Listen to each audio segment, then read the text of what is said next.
What's up, YouTube family? Gerald Greenlee here with Clean and Green Lawn Service in the Wood Shack. Yep, another wood shop video today. Hope y'all are having a great day. In my last, at least Wood Shack video, I talked about the outfeed table that I built, and I showed you how, if I were ripping something down on here, how I would run into my belt sander. So today, this video is going to kind of be a dual purpose. Number one is it's going to be, probably the title of it will be Edge Sander on a Budget. Now, for some of you that are not into woodworking, if you don't know what an edge sander is, I'm going to plug in a picture of one of the cheapest ones you can get right now.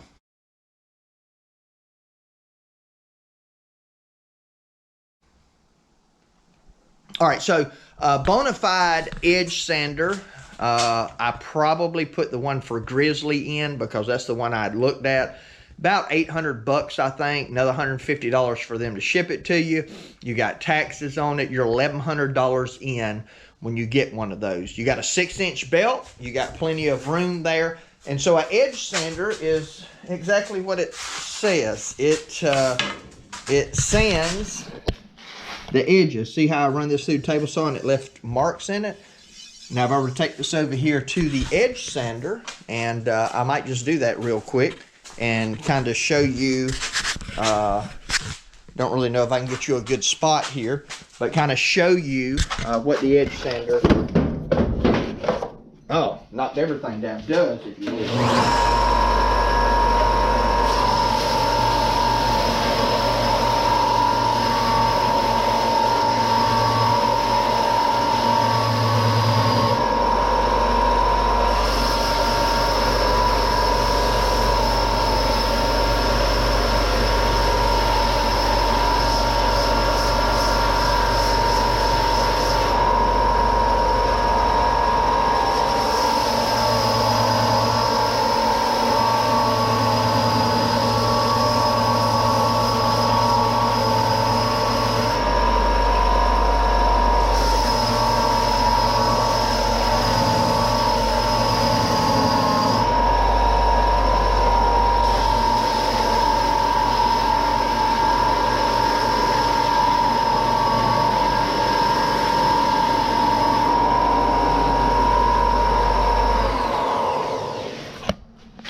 Okay, so what you got is you got a belt. That belt is very, very worn out too, by the way. And then you just run your material down it. Ideally, just keep going through it like that. Now, I just want to show you the difference real quick here. This is the area with the saw marks in it that has not been sanded, and I only sanded this end. Now, I haven't gotten them all out. There's a little bit right there that you can feel, but you get the idea.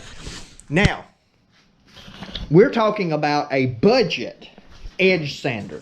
What I have here, I have a old Craftsman belt disc sander. It's a 6-inch disc. It's a 4x36-inch belt. Now, if you were getting that cheapest Grizzly, you would have like a 6x80-inch or something like that belt. So it'd be much larger, have a lot larger platform out here to work on, all that kind of good stuff. It'd also probably be a 1.5 horsepower or something like that, maybe 2. So this is a 2/3 horsepower machine. I had 2 of these. Here's what I did. This machine is designed to be sitting on a table. It should be sitting upright like that, right? So if you can just picture this, if you know anything about that thing should just flip up like this, right? That's how it's supposed to look. I don't think I have another one around here I can show you. So what I did is, because when you get this thing, it doesn't have any kind of workspace on it. And so you need something you can lay your stock on and be able to run it through this sander and hold it at a 90-degree angle to the belt, right? And so what I did is I took this thing and put it, I screwed it to a platform. All right, you can see the screws right there. I screwed it to this platform.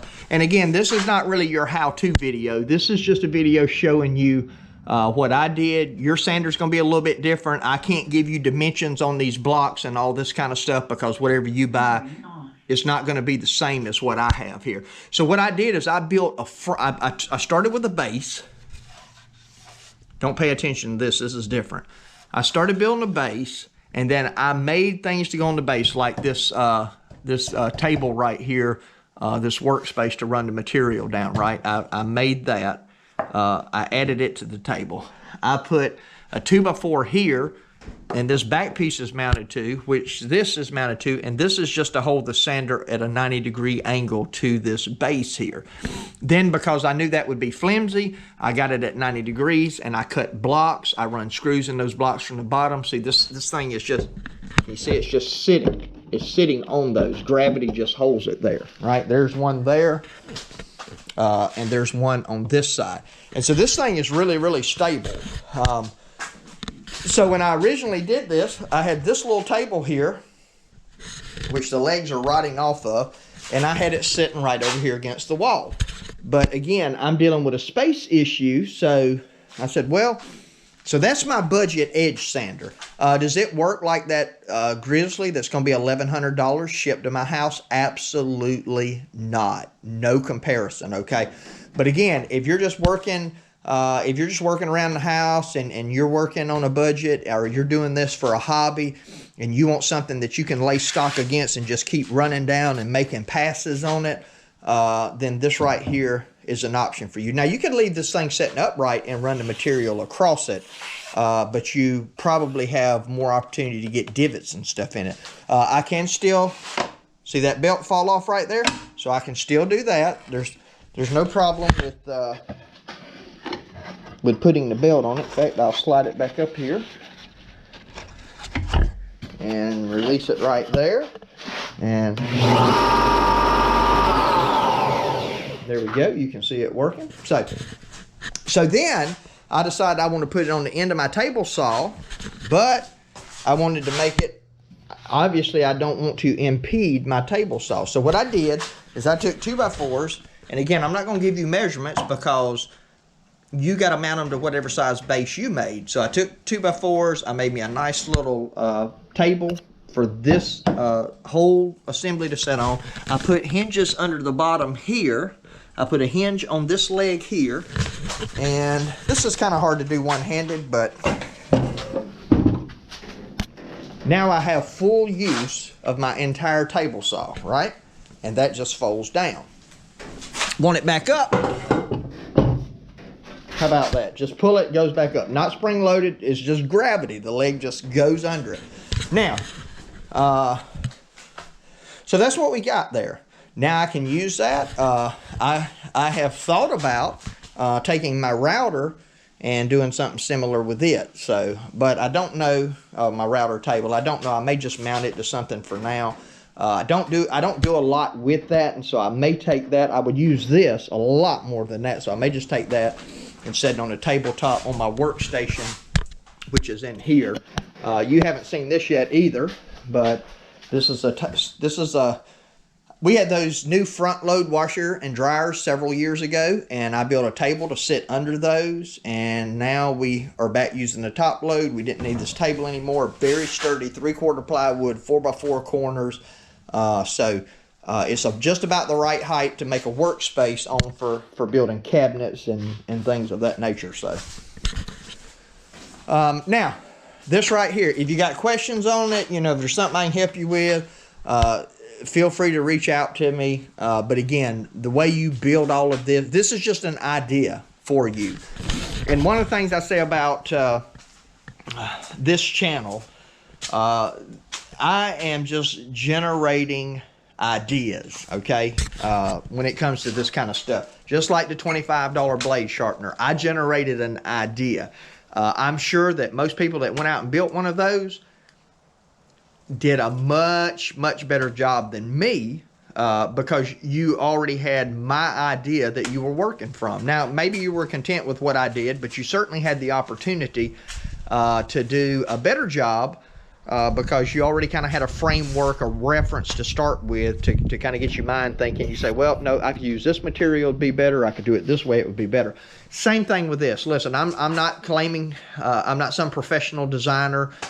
You can watch woodworking channels that have, when you walk into the shop, you don't see anything but a fence area. And then they fold all this stuff up. Some of them have 2 tools on one cart, and you can flip. You flip it over one way using a table saw, you flip it over the other way using a router or something, or miter saw, whatever it is. So this is just something to get you thinking. Maybe you're messing around in your shop and you want to have something, you want to have, have an edge sander on a budget. Well, there you go. And you want to mount it to your table. And what I did here, the other thing is, this will work with anything that you have, okay? Like I said, you don't have to just do this with a belt sander and modify it. You can do this with a router. You can do this with a miter saw. You could have a miter saw here and make it where it flips down, and then when you need it, you lift it back up to use it, and you have something that holds it in place. I mean, there's just a lot of things that you could do to keep things off your workspace and out of the way when you don't need them. So anyway, hey, I appreciate you taking time to watch the video. I'm going to go ahead and shut it off here. Keep it hopefully short and simple. I do appreciate you watching. My prayer for you is always the same, that the Lord might richly bless you and that you might see all of your blessings as from Him. Hope you have a great, great day.